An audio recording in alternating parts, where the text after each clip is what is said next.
ketika masih muda misalnya, wah saya terlanjur udah pernah nih punya ilmu kebal waktu masih muda gitu kan. Nah, maka beberapa tahun, bahkan beberapa puluh tahun kemudian, itu energi kebalnya kalau nggak dibuang, kalau misalnya masih ada ya, kalau nggak dibuang, itu akan menimbulkan efek yang sangat berbahaya, sedulur.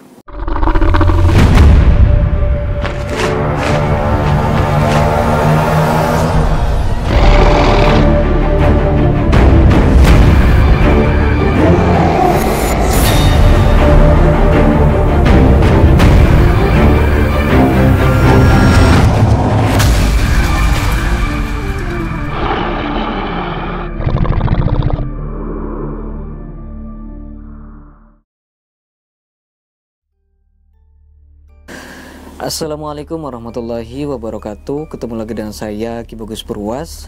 Salam spiritual. Apa kabar sedulur semua? Semoga semuanya selalu dalam keadaan sehat walafiat, selalu diberikan rezeki yang banyak oleh Allah Subhanahu wa ta'ala. Amin ya Allah ya rabbal alamin. Jadi pada video kali ini saya akan kembali lagi hadir untuk menemani sedulur semua. Kita akan kembali lagi membahas tentang dunia spiritual, dunia supranatural, dan juga dunia ilmu kegoiban. Nah, jadi pada video kali ini saya akan membahas tentang suatu pembahasan yang cukup unik dan menarik untuk kita dengarkan dan kita simak, terutama bagi sedulur yang sudah membaca judul video ini, sudah membaca thumbnail video ini, mungkin sudah mengetahui ya, dan tentu saja mungkin tertarik untuk mendengarkan pembahasan ini. Betul sekali. Jadi pada video kali ini kita akan membahas tentang efek samping mempelajari ilmu kanuragan. Yang paling dominan itu adalah ilmu kekebalan ya, ilmu kekebalan atau ilmu untuk jaga diri lah gitu kan. Mungkin kita sebagian dari sedulur semua mungkin pernah mengalami masa muda ya. Kita flashback atau nostalgia dulu ya. Ketika kita masih muda, masih sekolah SMP atau SMA kan, sering tuh kita mengalami hal-hal yang ya mungkin membuat kita ingin mempunyai sesuatu ilmu atau sesuatu penjagaan untuk diri kita. Misalnya nih ada teman-teman kita yang sering berbuat usil kepada kita, sering membuli kita, atau kita ingin merasa jagoan di kelas kita atau di sekolah kita gitu kan. Sering ada yang seperti itu. Mungkin ada yang sering berantem, berkelahi dan lain sebagainya, sehingga mempunyai niat untuk mengisi badan, untuk kebal-kebalan, untuk jago-jagoan, untuk apa ya, seperti pukulan-pukulan gitu ya, supaya pukulan kita semakin dahsyat. Nah itu sebenarnya sudah sesuatu hal yang lumrah ya sedulur. Mungkin salah satu sedulur yang mungkin menonton video ini pernah, wah iya tuh waktu dulu saya pernah kayak gitu, saya diisi sama orang yang gini-gini, dimandiin gini-gini. Banyak cerita-cerita seperti itu yang saya dengar dari beberapa pasien, bahkan murid saya sendiri juga banyak. Dan tentu saja semua pecinta atau terutama para kaum pria mungkin sebagian besar sudah mengalaminya. Nah, tahukah Anda bahwa sebenarnya sesuatu hal tersebut itu menimbulkan efek negatif di kemudian hari? Apakah sedulur tahu gitu ya? Seperti contoh gini, waktu dulu misalnya ada sedulur yang menguasai ilmu kekebalan dengan cara berpuasa misalnya, ketika waktu masih muda mungkin ya. Ya mungkin karena ketika masih muda itu membutuhkan untuk jaga-jaga ya, nggak tahu itu waktu sekolah atau waktu pertama kali bekerja untuk menjaga diri misalnya di tempat kerjanya ini, wah ada yang nggak beres gitu kan, sehingga memilih jalur diisi ilmu kebal atau mempelajari ilmu kebal gitu kan. Nah sedulur itu melakukan puasa misalnya beberapa hari atau beberapa minggu untuk mendapatkan ilmu kebal. Nah lalu kemudian sedulur itu sudah mendapatkan ilmu kebalnya, sehingga ketika berantem sama orang atau dipukul orang atau dipukul menggunakan benda yang tajam gitu ya, sehingga badan kita itu tidak tergores sedikit pun gitu kan. Nah itu otomatis di dalam diri kita itu terbentuk suatu energi, terbentuk suatu perisai yang menyelimuti tubuh kita dari ujung kaki sampai ujung kepala. Jadi gitu ya, kalau saya jabarkan atau saya bahas, ilmu kebal seseorang itu membentuk suatu perisai. Ilmu kebal itu membentuk seperti kita menggunakan jubah dari besi gitu kan. Cuma ya nggak kelihatan, hanya bisa dilihat oleh orang-orang yang mempunyai mata batin tingkat tinggi gitu kan. Nah lalu gini, ketika seseorang mempunyai ilmu kebal yang saya sebutkan tadi, tentu saja ini yang namanya perisai atau yang menghalangi diri kita itu ya, berbentuk jubah itu akan menghalangi energi lain yang masuk ke dalam tubuh kita. Itu efek sampingnya, sedulur. Apalagi bagi sedulur nih, ketika masih muda misalnya, wah saya terlanjur udah pernah nih punya ilmu kebal waktu masih muda gitu kan. Nah, maka beberapa tahun, bahkan beberapa puluh tahun kemudian, itu energi kebalnya kalau nggak dibuang, kalau misalnya masih ada ya, kalau nggak dibuang, itu akan menimbulkan efek yang sangat berbahaya, sedulur. Akan mendapatkan efek yang sangat berbahaya.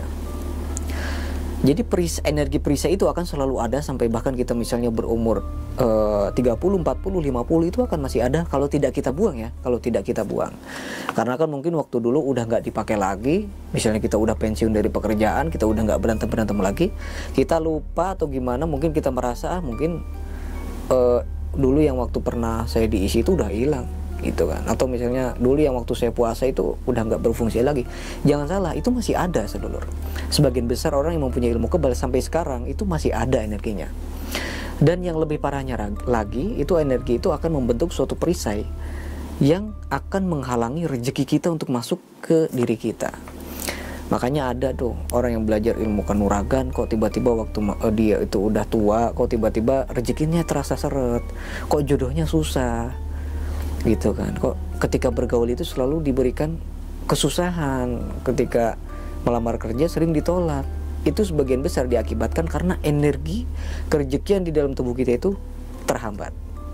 Meskipun pada intinya rezeki udah diatur gitu kan, rezeki udah diatur, rezeki udah ada yang menjamin, tapi tetap karena kita yang menghalanginya sendiri gitu, dari akibat energi yang pernah kita istilahnya kita terapkan di dalam diri kita sendiri. Nah, terus gimana? Katanya ilmu hikmah kok bisa menyebabkan sulit rezeki, sulit jodoh sih gitu. Jadi sebenarnya bukan karena ilmu hikmah, ilmu kejawen atau ilmu apanya, sedulur. Kalau saya bahas mungkin gini, seseorang yang mempelajari keilmuan itu sebenarnya disarankan bukan ilmu kebal dulu, sedulur. Karena apa? Ketika seseorang mungkin ya baru pemula, nggak tahu apa-apa, tiba-tiba diisi ilmu kebal, maka batinnya itu akan kaget, batinnya itu akan seperti shock gitu kan, seperti shock karena dia nggak punya wadah batin yang cukup gitu kan, kegoiban kebatinannya juga belum mumpuni ya. Lagi pula dia hanya sekedar diisi ilmu kebal aja kan, bukan mempelajari ilmu kegoiban. Nah itu yang menjadi masalahnya, sehingga wadah batin belum siap, dan itu akan lama-lama akan menjadi hijab, akan menutup diri kita sendiri gitu, sedulur. Makanya bagi anak-anak muda saya sarankan jangan mempelajari ilmu kebal ketika masih pemula ya, kecuali kalau memang seperti istilahnya seperti anggota-anggota padepokan saya, anggota padepokan spiritual Ifangki yang memang sudah mempelajari energi, mempelajari aura, mempelajari cara kerja cakra, itu sih tentu saja diperbolehkan karena kita sudah kita sudah mengerti energi kita, wadah batinnya pun sudah kuat, sudah cukup mumpuni, sehingga wadah batin itu akan istilahnya membuang hal-hal yang tidak baik untuk tubuh kita dan menyerap hal-hal yang baik untuk tubuh kita. Begitu, sedulur. Jadi tidak masalah kalau yang sudah paham, kalau yang sudah mengerti gitu kan. Tapi kalau kebanyakan dari pemula yang nggak tahu apa-apa, tiba-tiba diisi ilmu kebal, itu jangan kaget nanti kalau beberapa puluh tahun kemudian itu akan berefek negatif untuk tubuh. Itu kalau tidak dilanjutin ya. Tapi kalau dilanjutin, misalnya seperti contoh sedulur nih melanjutkan awal dari sedulur perjalanan spiritualnya nih, misalnya awalnya mempelajari ilmu kebal, terus nanti belajar lagi memperdalam lagi, nah sehingga wadah batin akan menguat dan itu akan menetralisir energi-energi yang menghambat rezeki kita, yang menghambat sesuatu hal positif masuk ke dalam tubuh kita. Nah jadi intinya energi ilmu kebal itu akan menutup diri kita, dan menjadi jubah besi di dalam diri kita, sehingga energi positif itu tidak akan bisa masuk secara sempurna ke dalam diri kita, sedulur, karena kita terhalangi oleh jubah besi itu gitu, sedulur. Makanya ini yang perlu saya bahas untuk sedulur semua supaya kita semua paham ya. Ternyata setiap ilmu itu mempunyai energi karakternya setiap ilmu itu mempunyai karakter energi yang berbeda-beda gitu kan. Ada yang membentuk perisai, ada yang membentuk cahaya, ada yang membentuk jaring, ada yang banyak lah ya sedulur, banyak sekali. Nah itu salah satu tips dari saya. Kalau misalnya sudah terlanjur nih Ki, saya udah terlanjur waktu beberapa tahun lalu atau beberapa puluh tahun lalu sudah terlanjur mempelajari ilmu kebal, terus sekarang gimana? Jadi saran dari saya sebaiknya dibuang ilmunya. Dibuangnya gimana? Bisa dibuang dengan cara tertentu, yaitu kita datangi orang yang memang ahli dalam bidang ilmu hikmah supaya kita langsung dibuangkan gitu ya, supaya kita langsung dibantu untuk dihapuskan energi tersebut yang sudah tidak terpakai. Bisa dibilang energi kadaluarsa ya, udah nggak kepake. Kita buang, bersihkan semuanya. Misalnya dengan cara diruat gitu ya. Diruat itu bukan hanya untuk sulit jodoh aja, tapi untuk membersihkan anasir hitam atau hijab-hijab yang menghalangi diri kita akibat ilmu-ilmu atau perbuatan kita di masa lalu, sedulur. Itu diruat itu juga sangat bagus. Dimandikan ya, dimandikan dengan misalnya dengan bunga, dengan minyak, dengan beraneka ragam rempah-rempah yang memang sudah diritualkan tadinya ya gitu. Jangan bilang ketika saya nyuruh mandi bunga nanti sedulur langsung mandi bunga lagi. Nggak juga, nanti ada beberapa cara yang perlu kita lakukan supaya energi yang menghijab atau menghalangi diri kita itu musnah semuanya. Sehingga ya yang seharusnya kita jadi orang yang ibaratnya orang kaya gitu ya, jadi karena kita mempunyai hijab jadinya sulit gitu. Yang seharusnya kita sudah punya istri, tapi karena kita yang sendiri yang membuat hijab tersebut ya, makanya diperlambat gitu.